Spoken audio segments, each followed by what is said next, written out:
In this episode, we take up a part of security analysis that sounds subtle at first, but turns out to be extremely practical once you understand it. Because threat intelligence is only useful when you have some sense of how much trust to place in it. New learners often assume that a report, alert, article, or data point is either true or false, but real security work rarely feels that simple when information is still emerging. Analysts usually have to make judgments before they have perfect certainty, which means they need a way to express how strongly the available evidence supports a conclusion. That is where confidence levels come in. A confidence level does not mean the analyst can see the future, and it does not mean the organization is guessing wildly. It means the analyst is being disciplined about uncertainty by saying how solid the supporting information appears to be at the time. Once you understand that idea, threat intelligence starts to look less like a pile of facts and more like a structured effort to assess what is likely happening, how reliable the evidence is, and how carefully the organization should respond. Before we continue, a quick note. This audio course is a companion to our course companion books. The first book is about the exam and provides detailed information on how to pass it best. The second book is a Kindle-only ebook that contains 1,000 flashcards that can be used on your mobile device or Kindle. Check them both out at cyberauthor.me in the Bare Metal Study Guide series.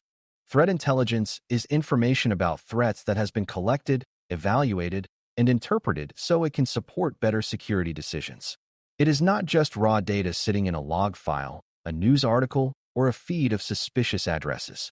Raw data becomes intelligence when someone examines it, adds context, connects it to known patterns, and explains why it matters to defenders. That could involve identifying a likely threat actor, understanding how a campaign operates, recognizing targeting patterns, or spotting indicators that suggest similar activity may affect your own environment. Confidence levels matter because not all intelligence is built on equally strong evidence. One report may be supported by multiple trusted sources, long-term observation, and clear technical artifacts, while another may come from a single unverified observation or an early claim that still needs validation. If security teams fail to distinguish between those situations, they may overreact to weak information or underreact to strong information. Confidence levels provide a disciplined way to explain how much weight a piece of intelligence deserves before decisions are made. A useful starting point is to separate confidence from correctness, because those ideas are related but not identical. Confidence describes how strongly the available evidence supports an assessment right now. Correctness refers to whether the assessment ultimately turns out to match reality. An analyst can have high confidence in a conclusion that later proves wrong if the evidence was misleading, incomplete, or manipulated. On the other hand, an analyst can have low confidence in a conclusion that later turns out to be completely right, simply because the evidence was limited at the time of the assessment.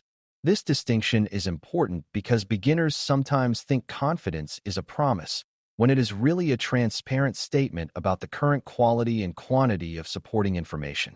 A good analyst is not pretending to know more than they know. They are telling others how firmly the conclusion is supported and how much caution should accompany it. That kind of honesty helps leadership, incident responders, and defenders act with a clearer understanding of both risk and uncertainty. Most organizations and intelligence communities use broad confidence categories rather than pretending they can measure certainty with exact precision. The most common pattern is low confidence, moderate confidence, and high confidence, though exact wording may vary across teams. Low confidence usually means the information is limited, fragmented, uncertain, or based on sources that are not fully proven. Moderate confidence usually means the assessment is supported by credible information and reasonable analysis, but there are still gaps, alternative explanations, or unresolved questions. High confidence usually means the assessment is supported by strong, consistent, and well-corroborated information from sources or observations that have proven trustworthy over time. These categories are useful because they help busy decision-makers understand what kind of judgment they are reading without forcing them into false precision. Security leaders often need to decide whether to monitor, escalate, contain, communicate, or wait for more evidence. A clear confidence level helps them understand whether the intelligence is preliminary, fairly solid, or strong enough to influence immediate defensive action. The first major factor affecting confidence is source reliability. Where did the information come from? And how trustworthy has that source been in the past? A source with a strong record of accuracy, consistency, and access to relevant information will usually support higher confidence than an anonymous claim with no established history. In cybersecurity, sources can include internal logs, external threat feeds, vendor reporting, open-source research, partner sharing groups, law enforcement bulletins, or first-hand observations by internal analysts. Each source brings different strengths and different weaknesses. An internal detection tied directly to your own environment may be highly relevant, but it may still be incomplete if it captures only one part of the activity. An outside report may contain excellent context, but it may not align well with your environment or may reflect someone else's interpretation. Analysts therefore look not only at whether the source sounds reputable, but also at whether the source has the right kind of visibility, whether it has a history of getting details right, and whether its claims can be checked against other information.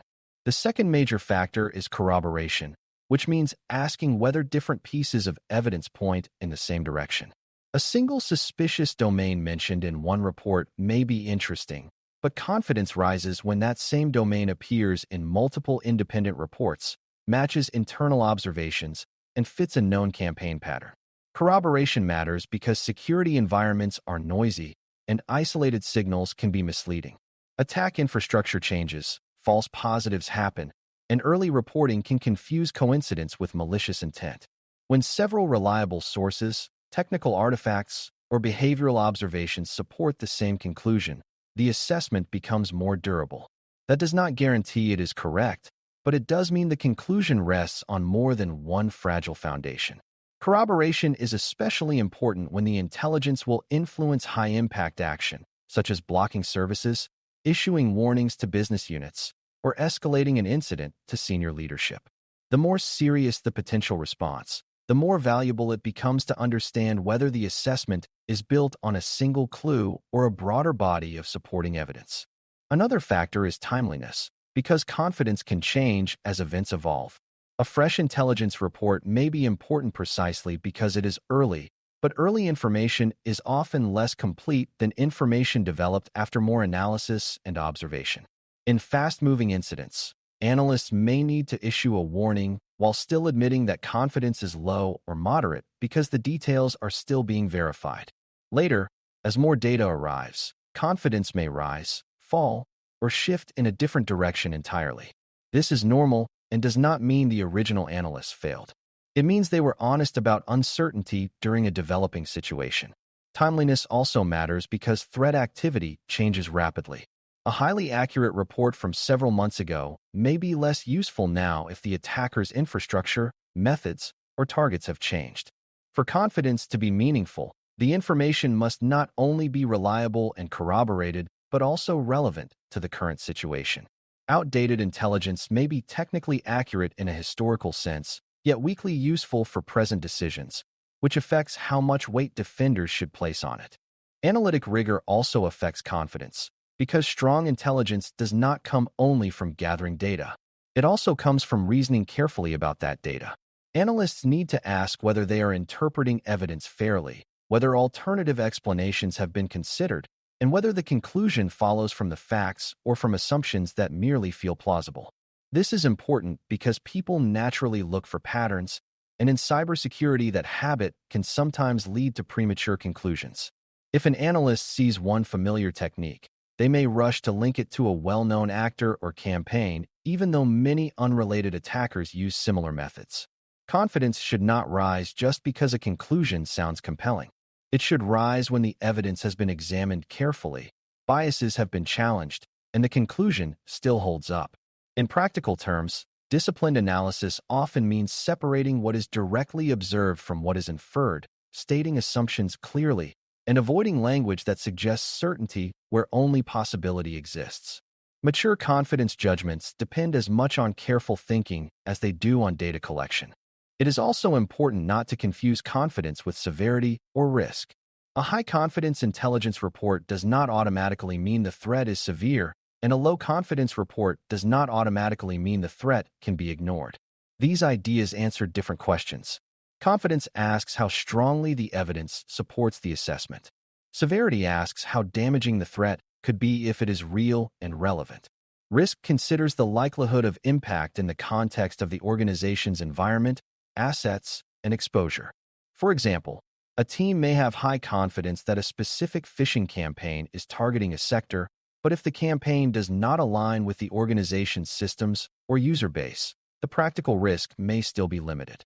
On the other hand, a low-confidence indication involving a critical supplier or a sensitive system may deserve attention because the possible consequences are significant even if the evidence is still weak. Good analysts learn to keep these ideas separate so that decision-makers understand both how strong the intelligence is and how important the potential outcome could be. Threat intelligence confidence levels also shape how information should be communicated. Security teams do not only collect intelligence for themselves. They brief managers, support investigators, inform defenders, and sometimes communicate with executives who need a clear explanation of what is known and what remains uncertain. If an analyst says a campaign is definitely targeting the organization when the real evidence supports only a tentative possibility, that overstatement can drive unnecessary fear, wasted effort, or poor strategic choices. If the analyst is too vague, leadership may miss an opportunity to prepare. Confidence language helps solve that communication problem by adding discipline to the message. It allows the team to say, in plain terms, whether the assessment is preliminary, reasonably supported, or strongly supported. That makes communication more honest and more operationally useful. People can plan better when they understand whether they are acting on early signals, on maturing intelligence, or on well-supported conclusions that justify more decisive response. For defenders working inside a security operations center, confidence levels help prioritize work and manage response tempo. Analysts often receive a mix of internal alerts, threat reports, feed updates, suspicious behavior, and case notes from many sources at once.